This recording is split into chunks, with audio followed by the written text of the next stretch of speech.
salam sejahtera. Nama saya Nur Ainin Sofia binti Zaiduddin dari kumpulan 2. Saya akan memberikan pengenalan terhadap kajian kami pada kali ini. Kami telah memilih tema ekonomi.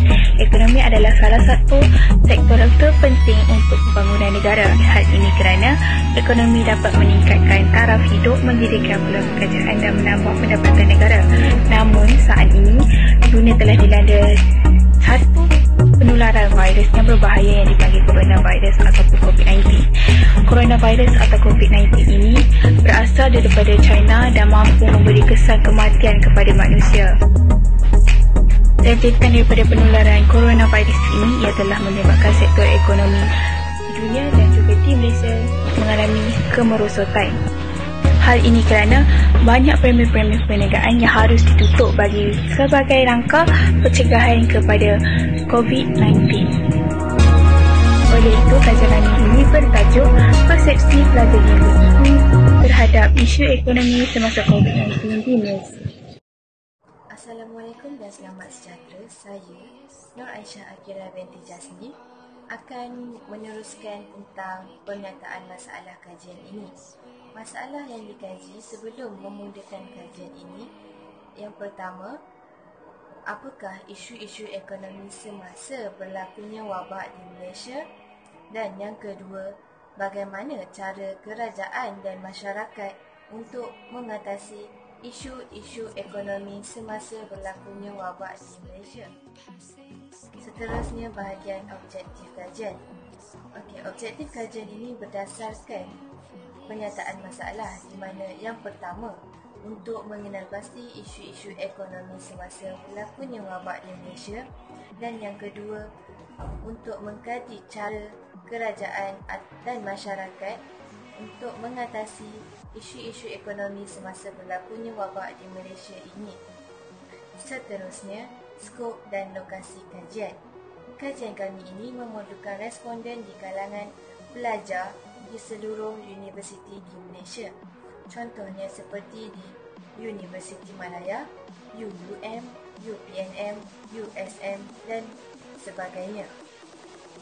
Hal ini kerana kami ingin mendapatkan persepsi dan pandangan pelajar daripada pelbagai kaum di Malaysia.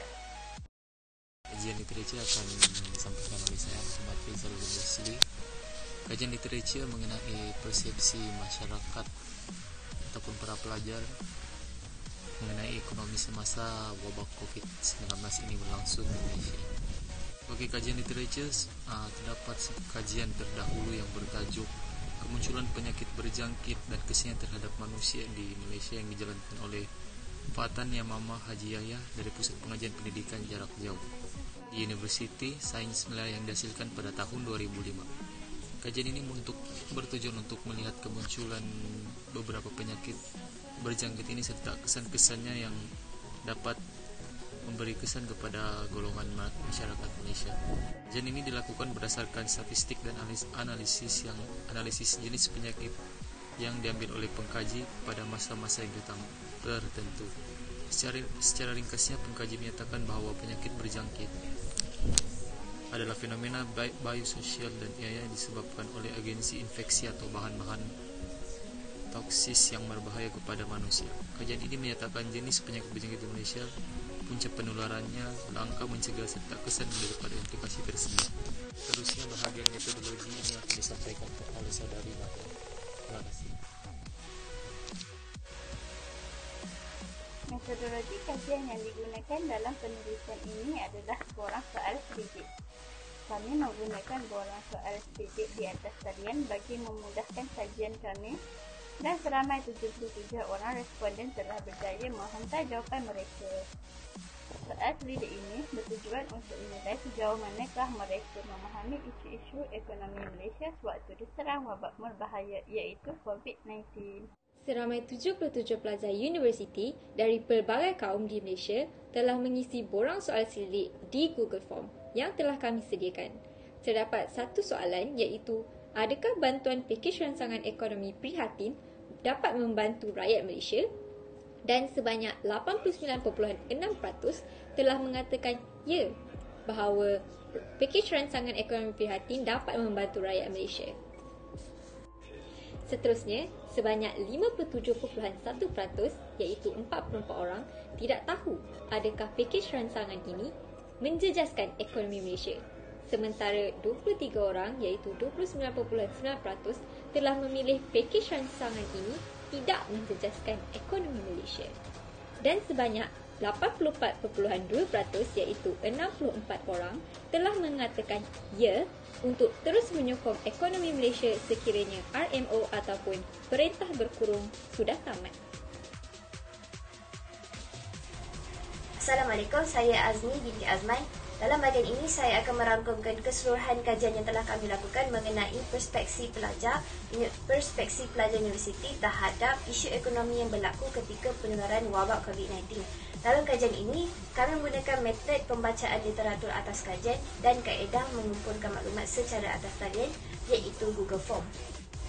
Kami mendapati bahawa perspeksi pelajar terhadap pembelian barangan tempatan dapat membantu untuk meningkatkan lagi pendapatan negara ketika penularan wabak COVID-19 dan dijangka akan berlangsung walaupun RMO sudah tamat berbanding membeli barangan import dari luar negara. Malah sekaligus ini dapat membantu merancangkan lagi industri tempatan secara tidak langsung dan dapat menyeimbangkan pendapatan negara walaupun dalam keadaan yang mencabar. Selain itu, kami juga mendapati bahawa pakej kebaikan rancangan ekonomi prihatin dapat membantu pelajar Malaysia dari pelbagai situasi tidak kira agama ataupun bangsa. Pelajar merasakan bantuan ini dapat membantu mereka bagi keperluan pelajaran. Sebagai contoh, pelajar dapat menggunakan bantuan tersebut untuk kemudahan pembelian data internet bagi menjalankan pembelajaran terbuka dan jarak jauh secara atas talian, lebih-lebih lagi dalam keadaan yang sebegini. Sekian sahaja daripada kami. Assalamualaikum.